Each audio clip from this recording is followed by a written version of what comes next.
અરે દીદુ, આ તું શું વાંચે છો? હું વાંચી રહી છું શિક્ષક કથાઓ. આ પુસ્તક દિલીપ રાણપુરા સાહેબે લખેલ છે.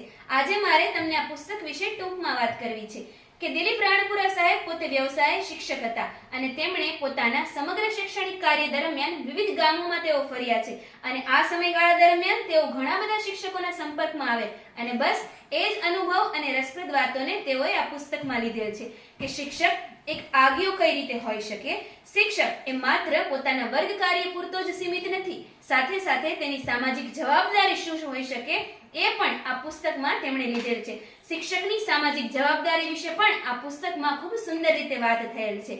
અને હા, આખરે શિક્ષક જ આ સમાજનો ધારણ, પોષણ અને સમાજની સત્વ સમૃદ્ધિનો પોષક અને રક્ષક છે. આજે આપણે આઈઆઈટીના પ્રશિક્ષણાર્થીઓ જ્યારે ભવિષ્યના શિક્ષક બનવા જઈ રહ્યા છીએ ત્યારે આપણે પણ આ પુસ્તક અચૂક રીતે વાંચવું જોઈએ. મેં તો વાંચ્યું છે, તમે પણ વાંચશો ને?